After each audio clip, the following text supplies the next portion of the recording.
everyone. We are assigned to watch the greatest Filipino film of all time, Himala, starring Nora Honor.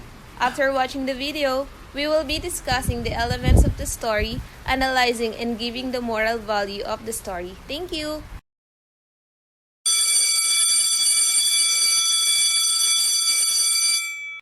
The setting is a small town named Kupang, a community set in an arid landscape.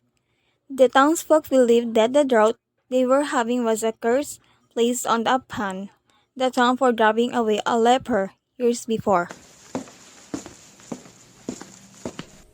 The characters of the movie filmed are Elsa, Mrs. Alba, Orly, Nimia, Aling Saling, Chayong, Sepa, Baldo, Igme, Mrs. Gonzalez, Priest, Bino, Pilo, Chief of Police, Mayor, Belia, Nording, Lucio, Lolo Hugo, Aling Pising, Nestoy, Intong, and Jack Jack.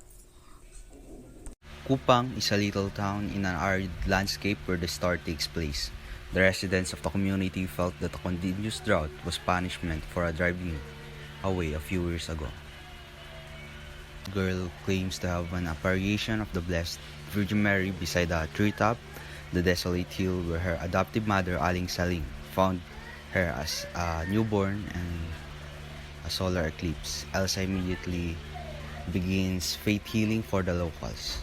Her friends Chayong, Sepa, and Baldo help her out and eventually formed part of her 7 apostles, which subsequently included the entrepreneur Mrs. Alba, Kupang, and Elsa's house, which is marked with a big banner stating Elsa Loves You, attract pilgrims and the curious. At the same time, enterprising Kupang inhabitants begin. Orly, a filmmaker from Manila, arrives in town to shoot a documentary about Elsa, interviewing her and those who know her directly. Elsa's childhood friend Nimia, now a prostitute, has returned to Kupang about the same time. Nimia opens a cabaret for tourists, which Elsa's 7 apostles subsequently order closed. Town's vicar in the confessional of the local church one day. He informs the priest that on the hill of the apparitions, he witnessed 2 drug youngsters from Manila raping Elsa and Chayong. Orly is attempting to relieve himself on his tremendous guilt. Spreads Kupang, killing Sepa's 2 children after they ate infected meat. Following the rape, Chayong, still traumatized, hangs herself out of shame. A 4th coffin arrives at the cemetery as the townspeople carry the 3 bodies to the burial. The deceased mother chastises Ella, accusing the syrup failing to heal her child. Authorities have quarantined Elsa's home, preventing any potential patients from entering. Elsa is shown vomiting due to morning sickness, indicating that she is pregnant as a result of the rape. Mrs. Alba incorrectly concludes that it is immaculate conception and declares Elsa's sanctity as a result. Thunder rumbles from the skies at the very time, followed by a sudden deluge. The villagers are overjoyed, believing that the miracle has returned and that the curse has been lifted. Mrs. Alba and the mob rush to Elsa's house, calling out to her as they dance in the razzle-dazzle. Elsa appears through her window, ordering her followers to gather the townspeople and pilgrims of the hill.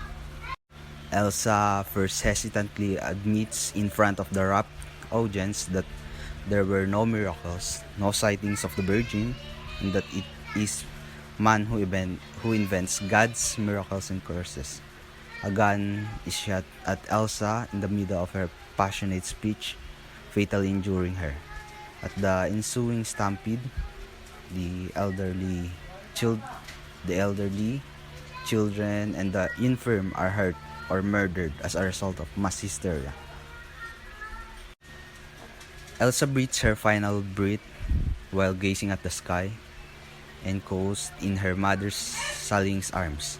As Orly and the media film her final moments, Baldo announces Elsa's death, which prompts wailing and weeping from the audience, who then rush to the makeshift stage.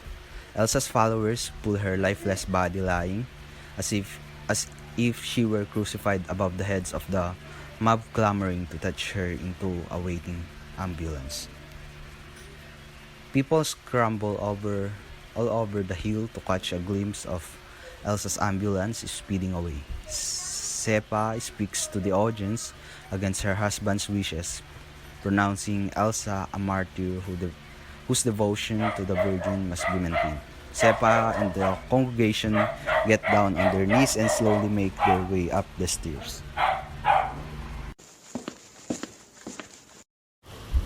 Himala is the story of Elsa, a woman from Kupang, a forgotten place in the Philippines.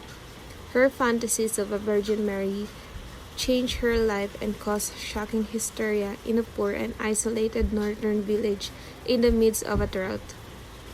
Seeing the Virgin Mary shows her new powers to heal the sick.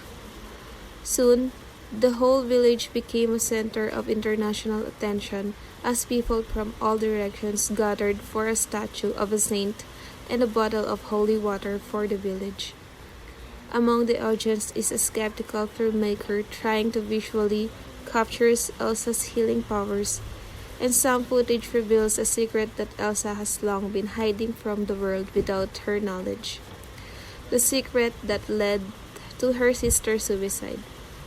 The film focuses on issues of religious belief and unbelief, morality, and truth.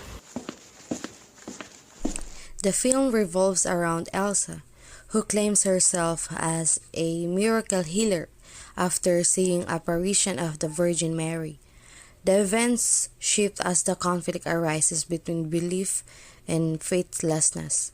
Himala is a classical drama movie directed by Ismael Bernal and was released in 1982.